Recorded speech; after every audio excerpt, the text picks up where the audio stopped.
গোটেই অসমৰ কাৰণে মামা এজন ভগৱান। মামাই অসমখন জীয়াই ৰাখিব, ভৱিষ্যতলৈ আৰু থাকিব। গোগামুখলৈ মামা আহিব, কেনেকুৱা? বহুত ভাল লাগিছে, বহুত ভাল লাগিছে। মামা বহুত ধুনীয়া কাম কৰিছে। মামাই অসমখন বহুত সুন্দৰকৈ ৰাখিছে আৰু এইবাৰ মামাই জিকিব, আমি মামাকে জিকাম। বহুত সুন্দৰ, মামা বহুত সুন্দৰ। ৰাস্তা পদূলি প্ৰায় আমাৰ গাঁৱতো এতিয়া নতুন ৰাস্তা আহিছে, ৰাস্তা দিছে, ঘৰ দিছে, আপোনাৰ মহিলাসকলক অৰুণোদয় দিছে। মানে যথেষ্ট মামাই যিখিনি কৰিছে আমি কল্পনাই কৰিব পৰা নাছিলোঁ যে মামাই ইমানখিনি ধুনীয়া সুন্দৰকৈ আমাক চাব বুলি। মানে 2026ত মুখ্যমন্ত্ৰী হিচাপে আপুনি মামাকে বিচাৰে? মামাকে বিচাৰোঁ, মামাকে বিচাৰোঁ। মামাই যুগে যুগে মামাকে বিচাৰোঁ। গৌৰৱ গগৈৰ কথা জানে নে নাই? গৌৰৱ গগৈৰ কথা গৌৰৱ গগৈটো আমি তেওঁক একেবাৰে আমাৰ অন্তৰৰ পৰা নাই। আমি তেওঁক মানিবই নোৱাৰোঁ। শুনিছোঁ পাকিস্তানৰ লগতো তেওঁ লিংক আছে বুলি আমি শুনি পাইছোঁ, নিউজ চেনেলত আমি পাই থাকোঁ। আৰু তেওঁ এনেকৈ অসমখন কেনেকৈ চলাব?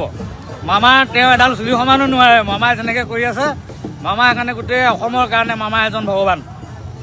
মামাই অসমখন জীয়াই ৰাখিব, ভৱিষ্যতলৈ আৰু থাকিব।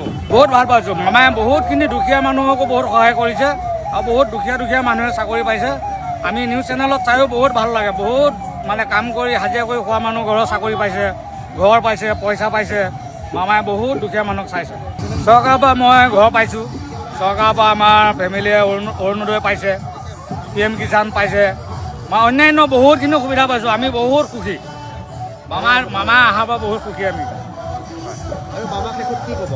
মামাক ধন্যবাদ জনাইছোঁ। মামাই জানে যুগে যুগে মামাই আমাৰ মন্ত্ৰী হৈ থাকক আৰু মামাকে আমি বিচাৰোঁ।